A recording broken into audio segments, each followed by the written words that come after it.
Hello and welcome to Hollylodge Girls College BBC School News Report. Today's headlines are: Merseyside is experiencing the sharpest rise in house prices of anywhere in Britain. Lionel Messi was celebrating last night after scoring 3 goals against Chelsea, snapping up the Champions League. Tributes are still pouring in for Professor Stephen Hawkins, who sadly passed away yesterday morning. And today's main topics are: we love all kinds of sports here at Hollylodge, but we're constantly reminded about the lack of profile towards women in sports. We spoke to our PE teacher here at Hollylodge and asked her about her views on the subject. Okay, I think sport is a fantastic thing. I think that girls especially, it can be something to release their emotions, it can be something to make friends, it can be something to develop different skills, and doing something outside of school means that you're a little bit more engaged with the community, and you're making other friends outside of school than just the ones inside of school as well. We were lucky enough to speak to some sportswomen, Niamh Charles and Satara Murray from Liverpool Ladies.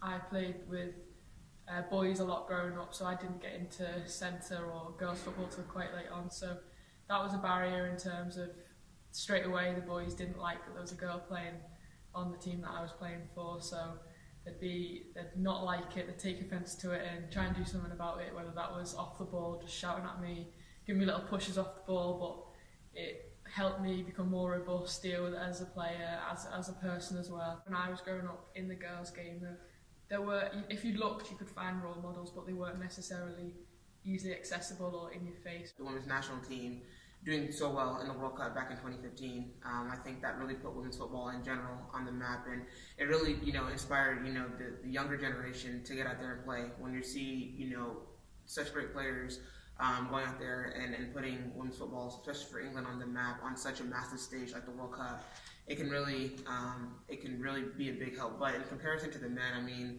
there's a whole lot of things that go into, with the men. The more they get paid, the fame, the power they have is way up there. But I think women's football has come a long way, still has a really long way to go.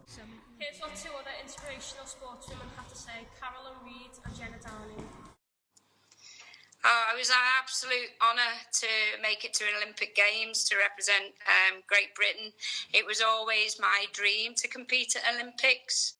I think it's down to people like myself who's been an athlete but is now retired from the sport that I'm passionate about.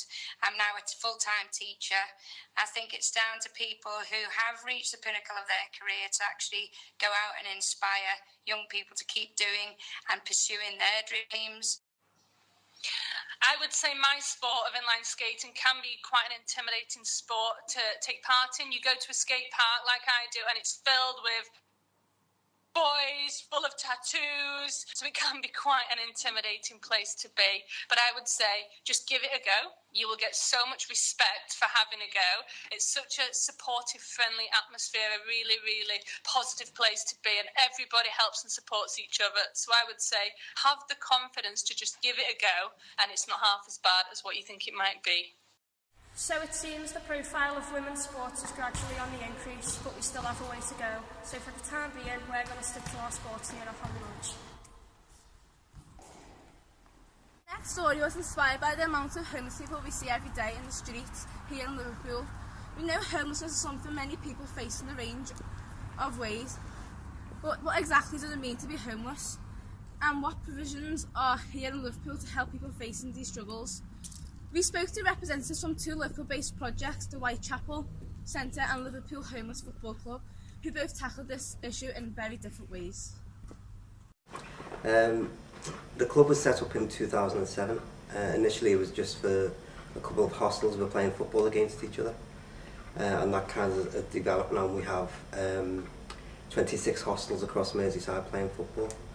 The football's the carrot for us, so once we've engaged homeless people using football, then we can look at other issues. Well, I became homeless in 2012 and due to a family breakdown, and then I was in a hostel that John Finnegan was working in, and he asked me to come along to these football sessions that were going on, and went along there was also trials for the Homeless World Cup going on at the same time.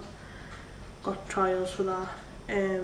Went to Manchester where they picked eight women and 8 men to go along to the Homeless World Cup in Mexico. And I was one of the 8 women, lucky enough.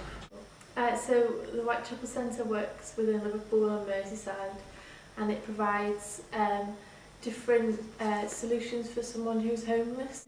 So we've got an enablement centre that is open to rough sleepers where they can go and get things like breakfast, a shower, a fresh pair of clothes, but we also run activity sessions, have housing advice, we also have welfare advice to help them get access to benefits, as well as medical services there. And we also have an overnight shelter where someone who's rough sleeping can go in the evening. So there's lots of different things that we do to help someone who is homeless or worried about becoming homeless. There's a variety of reasons why people become homeless, from domestic abuse to people leaving care, to parents asking their kids to leave if they're using drugs or whatever. There is a variety. People having breakdowns. We've seen a large number of veterans coming into leaving the forces with PTSD, not being able to cope in normal life. So we've seen a large number of them on the streets now. So there is a variety of reasons. There isn't one reason why people become homeless. I was quite shocked at the wide variety of people I was meeting and the different age groups, the different backgrounds. So there wasn't all people with addictions. There were people who might have had good jobs, but things had happened. Like, I know, like, before I was homeless, like, my view on people who were homeless was, like, big, like, scary men who were, like, on drinking drugs, but people don't realise that it really is anyone can become homeless, like, anyone, literally. Like, most people are only, like, one payday away from, like, losing their homes and becoming just homeless, just like us. And if any children and young people want to help us in the future, we have a Liverpool Cathedral sleep out that takes place on April the 6th this year. So it's like our Liverpool sleep out that takes place outside every October, but it's open to anybody of any age, and it's taking place in Liverpool Anglican Cathedral. So there'll be lots going on the night. Our final story is one very close to the hearts of staff, students and the BBC School News Report team here at Holly Lodge, and is inspired by 17-year-old Adam Clift. As a teenager, Adam became severely ill, and one of the treatments he received during this time was stem cell treatment. We wanted to know more about this and why his family now campaign to raise awareness of stem cell donations. Here is Mr. Clift, our assistant head and science teacher. Well, it's a huge area of medical research at the moment, and to understand all the different potential, you have to understand that stem cells are the types of cells in our body that can turn into every other really complex cell. So when our bodies go wrong, the theory about stem cell research is we can almost do sort of bespoke repairs on it. So the future looks very interesting. But my personal interest in stem cell research was over a condition that my son had, where he had something called a stem cell transplant to treat a blood cancer. I think you'd have liked Adam. He was a clever lad, and he was very interested in everything and everybody, and he took a very strong interest in people, what they were doing, what they were thinking. He would love a debate or an argument or something like that.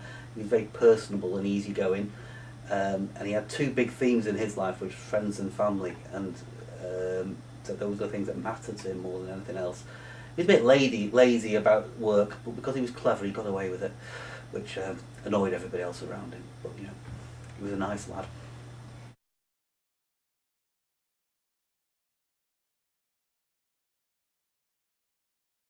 He, about 4 months after we thought he'd be better, or less than that in fact, he started to have some discomfort again, and we discovered the cancer had come back. And what happens then is you can't use the same drugs again because they've become resistant to the cancer's become resistant to those drugs, and you have to use different drugs. And different drugs are possibly less effective because if they've been effective if you use them first time. And the treatment they have then is to kill the immune system completely, and then give you somebody else's stem cells, which is like, I liken it to being like a computer program where you've got a computer that's full of viruses and you decide to wipe everything out of its memory and start again. And that's what they did to Adam's immune system. And so he had a lot of radiotherapy, a lot of chemotherapy, and then he had to have a stem cell transplant. And that's where it gets difficult, because you have to be a match. And being a match means that the person who is going to give you some of their stem cells has to match up with yours so your body doesn't reject the tissue, because you could get very ill. And often, about 30% of people, the match is a brother or a sister. But for Adam that wasn't the case, neither of his brothers were matches for him. So then you start a worldwide search for someone who has signed up to a stem cell register somewhere in the world and is a match. And we were very lucky in that we actually found 2 matches for Adam. One was in Germany and one was in the United States. And a 26-year-old lady in the United States gave her stem cells for Adam on November the 13th, I think. And I remember him having them, and the infusion was simply like having a blood transfusion back into your body. Very simple, took 10 minutes.